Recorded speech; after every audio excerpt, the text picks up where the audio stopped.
Hey, deserving listeners, it's time to continue our journey with The Bachelor. Let's find out what happens in this episode and see if I, as a couples therapist, have anything of interest to say. My name is Dr. Kirk Honda. I'm a therapist and a professor. I've been both those things since 1997. I was engaged like a year ago. I remember I was with my mom dress shopping, and we found the dress and the one, and I texted him and I was like, I am dying, like I have the dress. And he literally called me like that second and he was like, don't buy it. I think some people can be so cruel, and for like him to do that to me that way, he didn't love me. Like I would never do that to someone I love. So this is a common theme on this show so far, is past relationships and the hurts that people have and how that is very difficult for them. For Bree, I feel bad for her. That sounds like an awful situation. One, it's terrible to be broken up with anyway, but to be engaged and then to be in the process of picking out your dress, and that they call you in the middle of that situation and apparently break up with you in that instance. It's real pain, it's real hurt, it's what can drive people into depression, and a lot of defenses go up that can cause perpetuating distance, and our attachment needs not being met. Can lead to a lot of hurt feelings that lead to parenting issues, so that your past romantic hurts actually affect the way that you parent your kids. It is a terrible thing. I want to say something, though, on the other side of the coin, which is that there are ways of narrativizing our past relationships that I think are helpful and unhelpful. Obviously, I have no idea who Bree was engaged to in the past.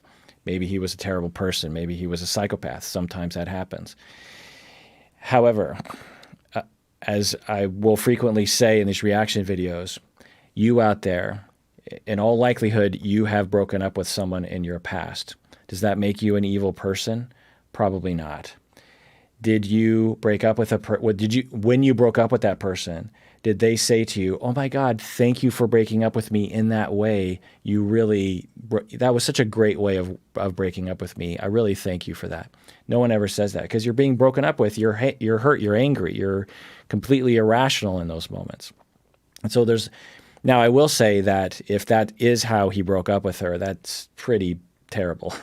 Usually it's because you're afraid of disapproval, or who knows. We would have to talk to him. There's a lot of reasons why people do that. But the way to break up with people, there's a way to break up with someone that will mitigate those feelings. You're never going to get rid of them. The person being broken up with is always going to be hurt, especially in a situation like that when you're engaged. But the narrative that, I was treated badly is a narrative that people often walk away with.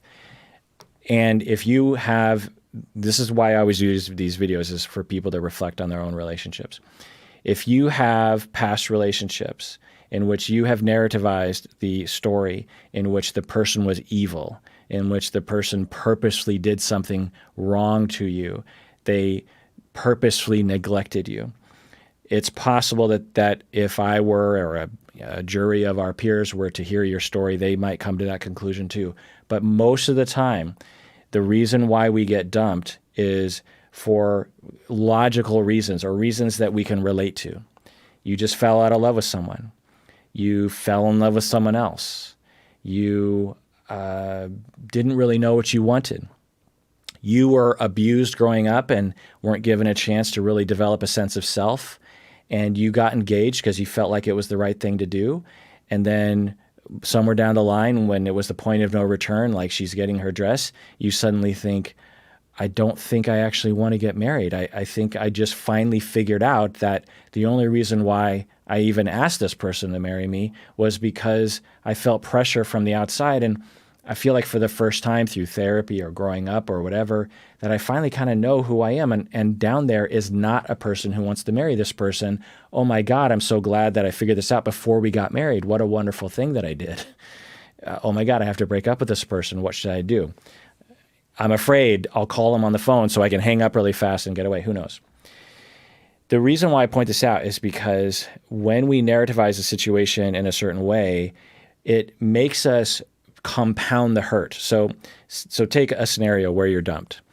And there are many different narratives, but let's categorize them into two categories. You have one categorization of narrative in which you say, the person broke up with me because they're a terrible human being. I can't believe the way they treated me. They are awful. They are empirically an awful person. They made choices that basically were on purpose. They were conniving. They're the mad genius thinking away from me, going like, how can I do the most harm in this situation? I'm exaggerating, but I hope you get my picture. The picture. The other style, the other category of narrative is they hurt me. I'm angry. I'm devastated. This is awful. It's going to take me a lifetime of grief to recover from this. I'm terribly, terribly angry that this happened. I'm angry at this detail and this detail and this detail. But they were basically a good person, and I trust that they were probably doing the best that they could under the circumstances. They had their own traumas from their past that they were still working on. There's mitigating factors. There's reasons why they ended up having made choices that really hurt me, even if it's cheating or this sort of thing. Okay, so both narratives are true. Neither narrative is untrue. Both narrative, we make our own narratives of our lives. We gather the data, and it's up to us to decide what story do I tell given the facts. What story do I tell? A lot of people will think that one narrative is like factual. It's like, well, of course it's factual that he was an evil person. Sometimes he is, but oftentimes it isn't so cut and dry. So we have a choice. We can develop a narrative, one of these two categories or other categories. Okay. So the pros and cons of this narrative, of the anger narrative, of the other person is a terrible person narrative, is that it sometimes makes it easier to move away from that person. It's like, well, good riddance, they're a terrible person. The con is that now you have in your mind the possibility that you are going to fall in love with someone, and the whole time they hate you and are lying to you and don't really love you. And you aren't a good gauge of that. So that's part of that narrative. It's just like you're a terrible gauge of human beings. And people out there are so evil that they would, for years, just connive and plan and destroy you. That is a terrible prospect, to think that a human being could actually do that. Okay, the other narrative acknowledges the pain, acknowledges the wrongdoing, acknowledges that that person made some terrible choices, and explains it, has a conceptualization as to why that person would have gotten there that doesn't derive from evilness or some inherent untrustworthiness. It comes from their traumas. It comes from their confusion. It comes from their lack of differentiation, their fears, their defenses, their denials that they developed early in life to cope with things. It still resulted in the terrible things they did to you. It still resorted in the terrible pain you felt and the anger that you felt and all of the reasons why, when you think about that person, you get sweaty palms and you want to punch them in the face. All that is true. But there's a conceptualization there of, well, I can basically see why that happened. I don't care. I'm still angry at them, but they weren't trying to hurt me. They were struggling. They were struggling just like I was struggling, just like we all struggle. And that's why they did that. Okay, so the con to this, what I would call a more accurate conceptualization of the why I got dumped, the con to that is it makes it harder to move on because it's so much easier just to be like, screw them, I hate them, they're an evil person, good riddance, moving on in life. It's so much easier to do that. But if they were coming from a good place or they were trying to come from a good place, it seems so much more tragic because it's like, well, those issues just got in the way and they broke us up. What a tragedy. Because to have that evil narrative, it's just like, well, good riddance. But to have the more nuanced narrative is tragedy ensued. And that's a harder pill to swallow.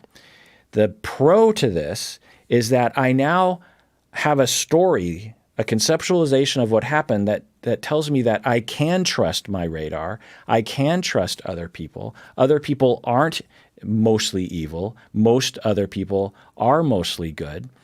And if next time, if I detect those issues in both of us, I can figure out how to navigate those before they result in going down the roads that we ended up going down in my past relationship. There's a path.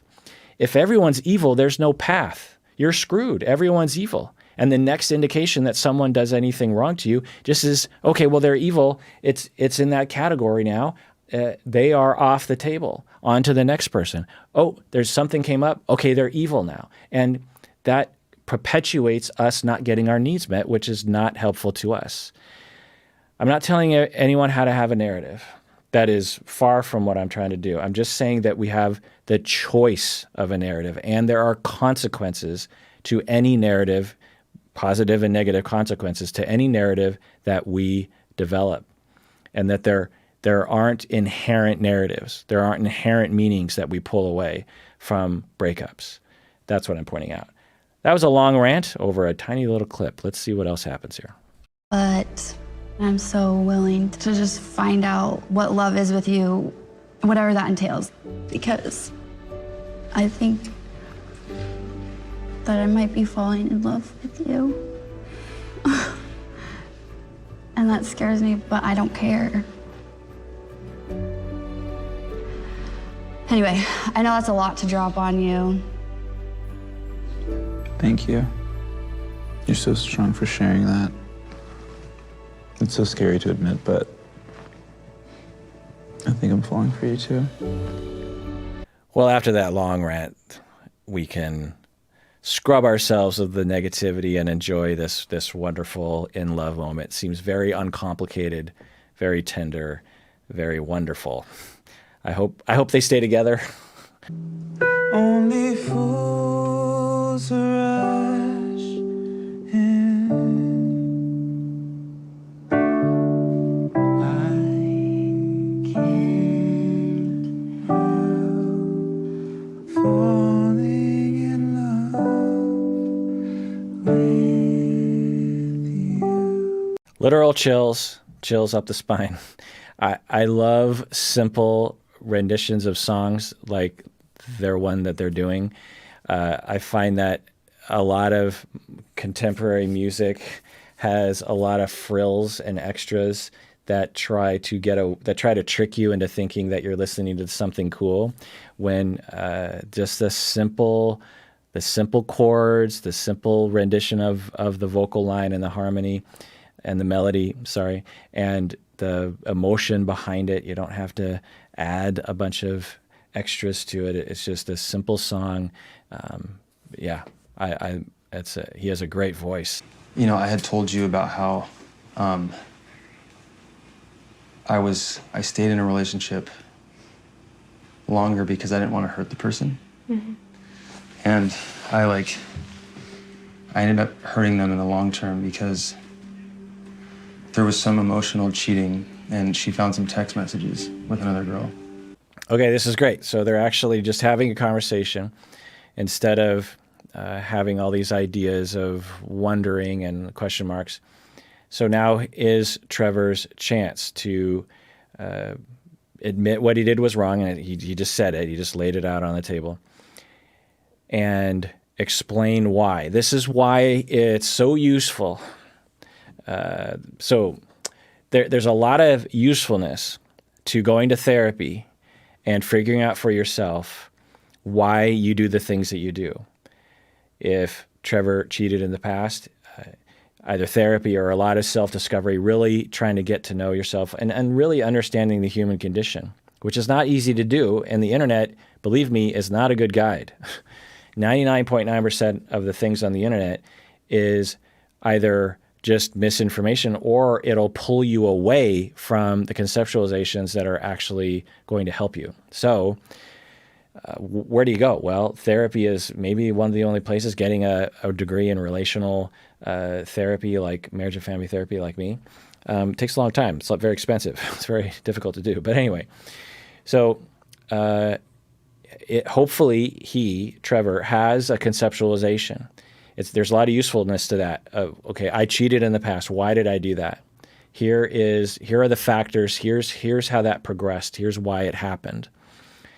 That really feels right to me in terms that other people will agree with. They'll be, oh, that does sound like a reasonable explanation as to how you got there. It doesn't justify what you did, but it sounds like it made sense. So not only does that help just us to have some, I don't know, security in like why we are, how we are, but it also helps us to avoid it in the future. This is one of the big reasons why I do these reaction videos, is so that you can understand your behavior and take responsibility for your feelings and your needs and avoid making those mistakes in the future. Obviously, this isn't a replacement for therapy. You should go to therapy because that will help you to have that individualized care that you need. While I'm on the subject, subscribe, hit the bell below, like this video, and be a patron on Patreon, and subscribe to this podcast on your podcatcher on your phone. So, and comment below. What do you think? Am I making any sense? I'm always curious because sometimes I wonder. So if you understand, Trevor, why you did the things you do, it helps, it comforts you, but it also provides a path forward of like, okay, here's the factors that got me there, and how do I avoid it? A lot of people, they don't spend the time to do that, and they just say, well, I'm just not going to do it again. But that doesn't get rid of the factors that led you to the problem in the first place. The other benefit, which is an ancillary benefit of having a conceptualization, is you get to tell your next girlfriend, Jamie, here is why I did it. And then Jamie is like, oh, wow, that makes sense. You really do understand yourself. And okay, and now we have a path forward to avoid getting cheated on, because I've been cheated on in the past and I don't want you to cheat on me. And it's not a conceptualization that is simple, not because a lot of simple conceptualizations are, and so the worst thing he could say in this moment, in my estimation, for Jamie's sake, is he'll say, I was in this past relationship, I fell out of love with her, I should have broken up with her, I didn't, and I had this emotional affair with someone, she found the texts, so that's what he's saying thus far. And the reason why I did that was because I didn't want to hurt her feelings, because I'm a really nice guy. So, some kind of version of that story. I didn't, I should have broken up with her earlier, but I was really worried about her because she gets suicidal sometimes, or, whatever, some sort of foisting of the responsibility onto her. Instead of something like, I am an anxious person. It terrifies me to hurt other people. Because of the way I grew up, when push comes to shove, I'll just please people because I'm so afraid of their disapproval. I could tell you as to what in my past leads me to have that trauma of terror of disapproval. So when I woke up in the morning one day and I was like, I'm out of this relationship, I thought I should break up with her, and immediately I got terrified of her disapproval, because she would get angry sometimes. But that's not her fault. It's my fault. It's my fault that I'm terrified of disapproval, and so I didn't break up with her. And I sort of went into denial about the whole thing. And weeks went by, and I should have confronted my fears and just broken up with her, because what ended up happening was I met someone, and my heart had basically broken up with her, even though my mouth had not broken up with her. And this other person was this oasis of love that I found, and I ended up having this emotional relationship with her over the phone and over texting, and it was totally wrong. And I learned a lot of lessons from that. What I learned was, when it comes down to it, I just need to face my fears and just tell people right away, regardless of them disapproving. There are certain things you just gotta tell them. Otherwise, there's going to be 10 times more pain down the road. So that's one thing that I don't know if that's what he's going to say, obviously, but there's a lot of other ways to say it, of like, you really get yourself as to why you did the emotional cheating. Let's see if he can do that. And I didn't physically cheat, nothing happened like that, but it was still wrong, obviously. And I just wanted to be honest with you about that before you heard it from somebody else. Yeah.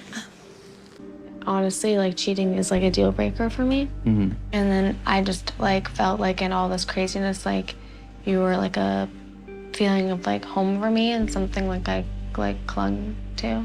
That's exactly how I feel about you. So I would feel pretty sad if you didn't talk to me anymore, because I don't feel like a connection here with anyone else. So this isn't promising, Trevor. You just sort of admitted it, which is fantastic. It's a huge thing that you just did. You didn't. There's uncomplicated. You're being up front, and you're saying, "I don't want to lose you." Where's the conceptualization there, buddy? Now, I shouldn't be mean. A lot of people don't have conceptualizations of why they do what they do. Go to therapy, people. Find a good therapist that can help you with that. It'll go a long way, and it would have helped in this situation.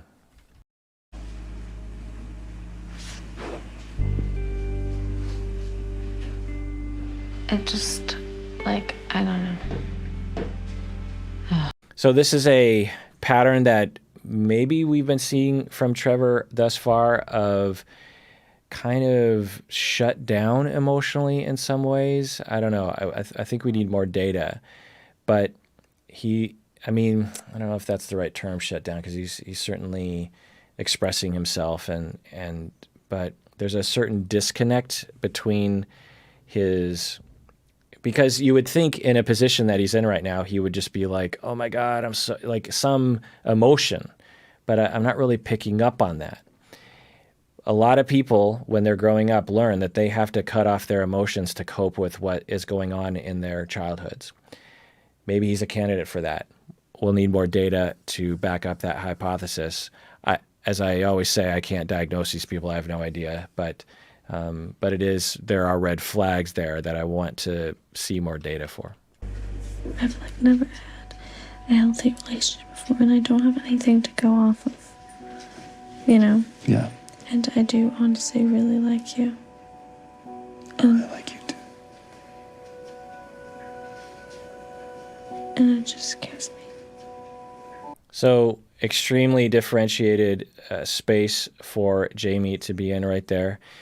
She is saying, I've never been in a relationship that was functional before, and I'm really scared, and I like you. I don't know what to do. This is where therapy comes into play. I'm a marriage and family therapist. Other marriage and family therapists like me specialize in understanding how systems work, how people's emotions work, how attachment works, how sexuality works, how trauma works, so that people can actually navigate this. Right now, she's confused. There's so many things that the two of them could be exploring right now that would help them as individuals and also as a couple, and they're not doing it.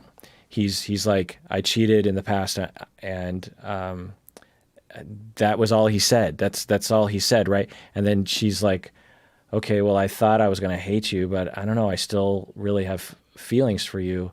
I'm confused, and that's how it ends. And then he's here now, consoling her. It's a certain shallowness and lack of understanding, which makes sense. Most people don't understand, but without a firm understanding, if they run into issues in the future, they're going to have a hard time navigating that to return to this moment. But I guess we'll find out. Because I want everything to work out. Just, again, I'm just sorry that you're feeling like about this at all. It's the last thing I wanted after having like such an amazing day with you. I believe you. Yeah. I feel like we're just scratching the surface. Yeah, I know. And I would hate for that to come to an end over something that happened like 1.5 years ago. Okay, perfect opportunity, Trevor. Provide the explanation. Why did you do it? Because if you know why, then you know how to avoid it in the future. Open up.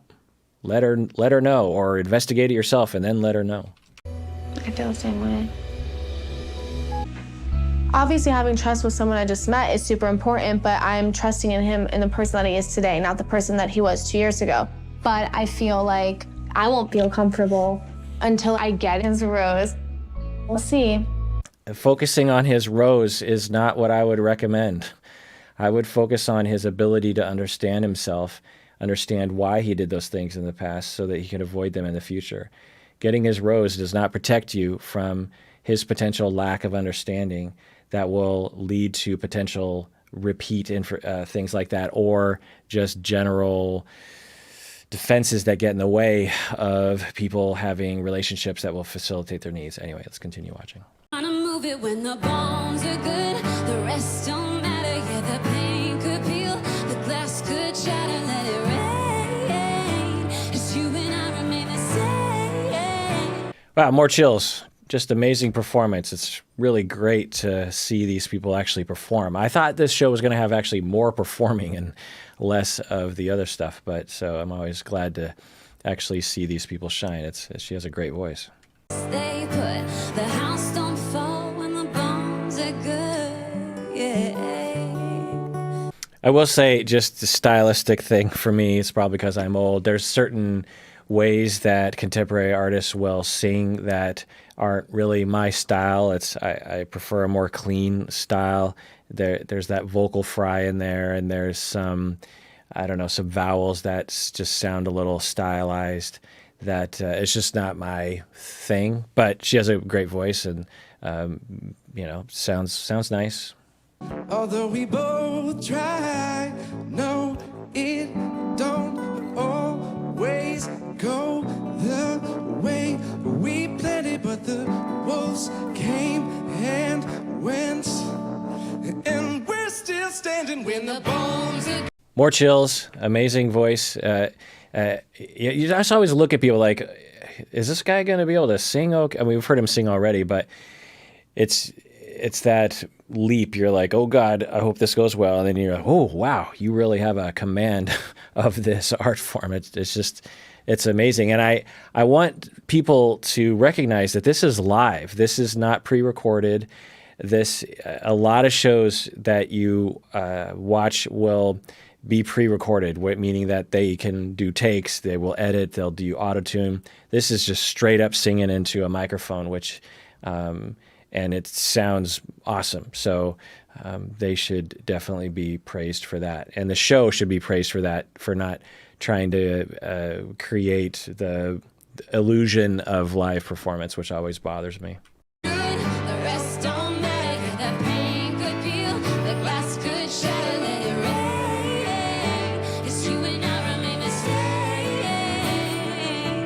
Now, I will say that their voices don't blend very well. I know that has nothing to do with their compatibility as a couple. The show seemingly makes that connection, but they're just that little bit right there. They're not blending. Actually, in the way that we saw Jamie and Trevor, they actually blended pretty well there. But sometimes it's just really hard to blend two voices to make them sound like they mesh really well. Just the timbre and the way people sing. I don't know. Maybe they'll be able to work on that in the future. When there ain't a crack in the foundation, baby, I know any storm we're facing will below how we stay put. The house don't fall when the bones are good. Yeah. I'll also say that when you're trying to blend two voices together and you're performing with another singer, you want to avoid the accoutrement to the voice you heard her go, "No, stay put." I don't know if that's a contemporary country thing. Is she country? She's pop, apparently, Julia. She's from Wayne. I think I have some ancestors from Wayne, Pennsylvania, from a couple hundred years ago. So when you do that, you have to agree, okay, we're both going to do the boy stay put, because then you could both follow the contour, the harmonies. And she's going, I think, a little off script, which is fine if you're singing alone, by all means, stylize all you want. But that doesn't lend itself to harmonizing with another person. Is this interesting to people? I'm commenting on this music stuff. Sorry. Take a moment. Say your goodbyes. Oh no, my only Asian sister on the show has been kicked off. That's depressing.